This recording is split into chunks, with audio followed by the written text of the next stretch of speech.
Hello viewers, welcome to my channel Harvinder Kaur. आज जो मैं आपको टेंस बताने जा रही हूँ वो है प्रेजेंट परफेक्ट कंटिन्यूअस टेंस। आपको मालूम है कि हमने टेंसेस की सीरीज शुरू की हुई है और इससे पहले मैं आपको present indefinite tense, present continuous tense, present perfect tense समझा चुकी हूँ। तो आज की इस वीडियो में हम जो प्रेजेंट टेंस का जो लास्ट टेंस है हमारा प्रेजेंट परफेक्ट कंटिन्यूअस, उसके बारे में कुछ सीखेंगे। तो सबसे पहले जैसे कि आप देख सकते हैं कि काफ़ी लंबा सा टेंस है ये। तो इसमें दो टेंसेस का कॉम्बिनेशन है। कौन से वो दो टेंसेस हैं? एक तो प्रेजेंट परफेक्ट और प्रेजेंट कंटिन्यूअस, इन दोनों का ये कॉम्बिनेशन है। इससे मेरा क्या मतलब है, तो ज़रा आप ध्यान से सुनिए। परफेक्ट टेंस में से कौन सी चीज़ आती है? परफेक्ट टेंस हम वहाँ यूज़ करते हैं जहाँ पे क्योंकि काम हमारा अभी अभी ख़त्म हुआ होता है ना। और कंटिन्यूस टेंस हम वहाँ यूज़ करते हैं जहाँ पे कि कोई काम चल रहा होता है, कोई काम जारी है, अभी भी जारी है। तो इस टेंस में आप उन एक्शंस के बारे में पढ़ोगे जो कि हमारे पास्ट में शुरू हुए लेकिन अभी प्रेजेंट में ख़त्म नहीं हुए, प्रेजेंट में भी वो चल रहे हैं। काम हमारा पास्ट से शुरू हुआ लेकिन वो अभी भी चल रहा है। परफेक्ट में क्या हुआ था? काम पास्ट में हुआ और पास्ट में ही ख़त्म हो गया, नियर पास्ट में ख़त्म हो गया, लेकिन उसका इफेक्ट अभी भी हमारे प्रेजेंट पे था, है ना। लेकिन कंटिन्यूस की वजह से वो इस टेंस में अभी भी कंटिन्यूड है। मान लीजिए कि आप किसी स्कूल में पिछले 3 सालों से पढ़ रहे हैं, तो वो काम कब शुरू हुआ? 3 साल पहले आपने एडमिशन लिया, आपने पढ़ाई स्टार्ट की। वो काम जो 3 साल पहले शुरू हुआ वो अभी भी जारी है, आप अभी भी उस स्कूल में पढ़ रहे हो। तो वहाँ पे उन एक्शंस की जब हम बात करते हैं तो वहाँ पे हम ये वाला टेंस यूज़ करते हैं। आई होप कि आपको प्रेजेंट परफेक्ट कंटिन्यूस टेंस को क्यों ये बोला जाता है ये समझ में आ गया होगा। तो चलिए इसका हम रूल समझ लेते हैं। आपको मालूम है कि जो टेंसेस हैं उनके रूल्स बहुत इंपॉर्टेंट हैं, तो रूल हम समझ लेते हैं। Subject plus has been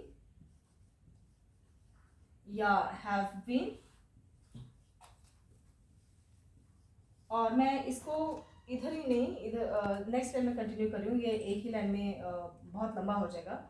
plus verb की first form plus ING plus since for plus object. ठीक है, ये इसका रूल है। सब्जेक्ट कौन होता है? सब्जेक्ट जिसके बारे में हम बात कर रहे हैं उसको हम सब्जेक्ट बोलते हैं।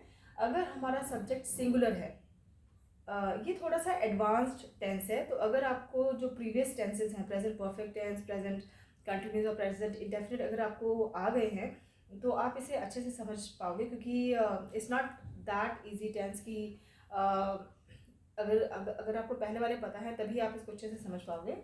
तो अगर आपका सब्जेक्ट सिंगुलर है, एक जना है, एक चीज़ है, तो उसके साथ हम, आपको मालूम है कि सिंगुलर वाली चीज़ के साथ में हमेशा एस फॉर्म आती है। तो यहाँ पे ये अगर सिंगुलर है तो हैज़ बीन लगेगा हमारे सेंटेंस में। अगर हमारा सब्जेक्ट सिंगुलर है तो हैज़ बीन लगेगा। अगर हमारा सब्जेक्ट प्लूरल है, एक से ज़्यादा है, तो वहाँ पे हमारा हैव बीन लगेगा। ठीक है, सब्जेक्ट एक है तो हैज़ बीन, ज़्यादा है तो हैव बीन। यहाँ पे वर्ब की फर्स्ट फॉर्म लगेगी। मैंने आपको हमेशा बताया है कि आपको वर्ब फॉर्म्स तो याद करने पड़ेंगे, क्योंकि वर्ब फॉर्म्स की जो वर्ब की जो तीनों फॉर्म्स होती है ना वो आपको बड़ी हेल्पफुल होती है, स्पेशली टेंसेस में। तो अगर यहाँ पे एक मैं वर्ब ले लेती हूँ फ्लाई, तो अगर मैंने वर्ब लिया है फ्लाई, उसकी सेकंड फॉर्म है फ्ल्यू, थर्ड है फ्लोन। सो फ्लाई, फ्ल्यू, फ्लोन, गो, वेंट, गॉन, ईट, एट, ईटन। तो यहाँ पे कौन सी फॉर्म लगेगी? First form. तो अगर फ्लाई है तो फ्लाई लगेगा। ठीक है, उसके साथ में लग जाएगा आईएनजी। तो अगर मेरा मेन वर्ब है फ्लाई तो उसके साथ आईएनजी लग जाएगा तो बन जाएगा फ्लाइंग।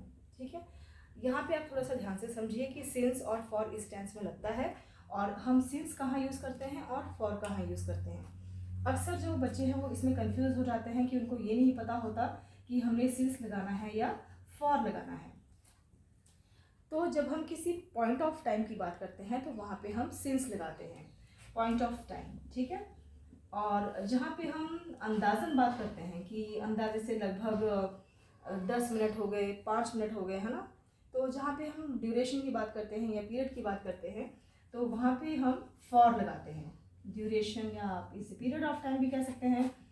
ठीक है, तो वहाँ पे हमारा फॉर लगता है। जैसे कि अगर मैं बताऊं कि 1956, ठीक है, तो ये मैंने आपको पूरे पास्ट में एक पॉइंट ऑफ टाइम बता दिया है कि 1956 की मैं बात कर रही हूँ। तो वहाँ पे ये क्योंकि पॉइंट ऑफ टाइम है, फिर हो गया जैसे आपका मंडे हो गया, ठीक है, फिर आपका जैसे टाइम का अगर मैंने 2 o'clock बताया है, ठीक है, तो यहाँ पे मैंने पिन पॉइंट किया है, तो यहाँ पे हमारा सिंस लगेगा। फॉर कहाँ पे लगेगा, जैसे लगभग 10 मिनट, ठीक है, तो लगभग के जो आप लगभग के वर्ड्स यूज़ करते हैं वहाँ पे हमारा फॉर लगता है, ठीक है। और ऑब्जेक्ट तो आपको मालूम ही है, आप मेरे पिछले वीडियोस देख सकते हैं जहाँ पे मैंने इसको डिटेल में समझाया हुआ है। और चलिए अभी इसका एग्जांपल देख लेते हैं, तो उससे आपको ज़्यादा क्लियर हो जाएगा कि ये टेंस हमने कैसे फ्रेम करना है, इसका सेंटेंस कैसे फ्रेम करना है, ठीक है। तो मैंने आपको बताया कि ये टेंस वहाँ यूज़ होता है जहाँ पे कोई एक्शन आपका पहले मतलब शुरू हो चुका है, पास्ट में हो चुका है और अभी भी वो एक्शन चल रहा है, ठीक है। तो एग्जाम्पल के तौर पे पहले मैं इसको हिंदी में लिख देती हूँ, फिर इसको हम इसका सेंटेंस बनाएंगे इंग्लिश में, ठीक है। मैं पिछले 1 हफ्ते से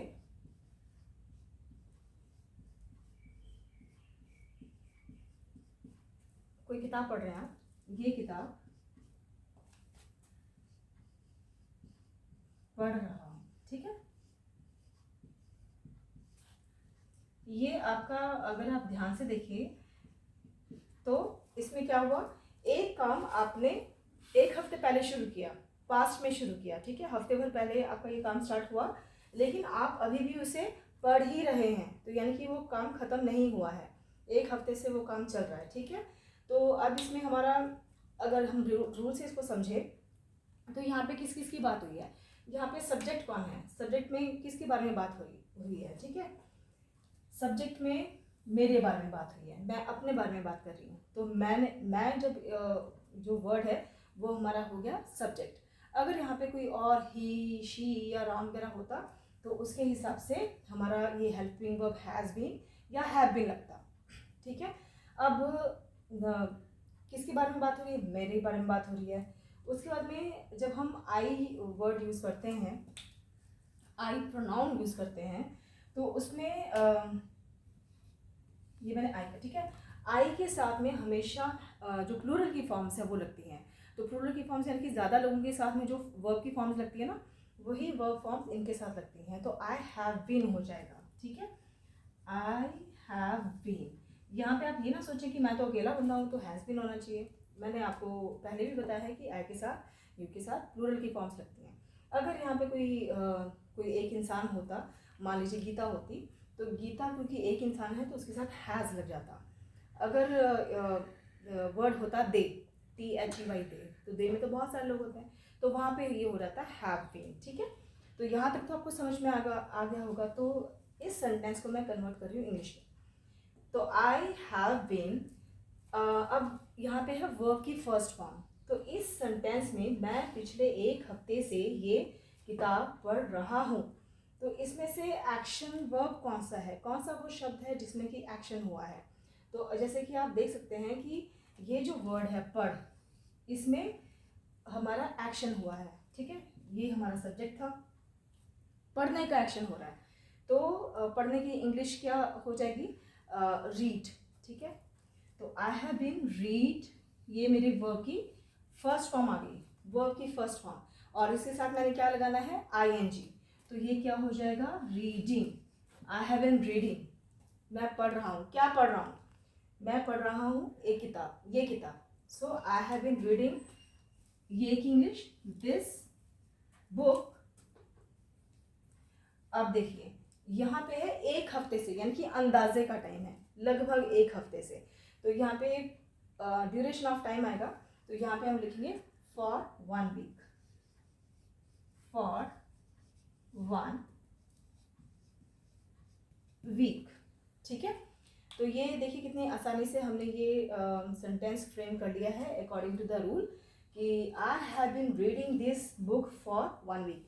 अगर यहाँ पे होता कि मंडे से पढ़ रहा हूँ तो हो जाता I have been reading this book since Monday, ठीक है। आई होप कि आपको ये समझ में आया होगा जो मैंने आज आपको प्रेजेंट परफेक्ट कंटिन्यूस टेंस समझाने की कोशिश की है। आई होप कि आपको समझ में आ गई होगी। और कमेंट बॉक्स में ज़रूर आप बताइए कि आपको ये वीडियो कैसा लगा। अगर आपको ये वीडियो अच्छा लगा, समझ में आया, तो please do like, share and subscribe my channel. Thank you so much for watching. God bless you all.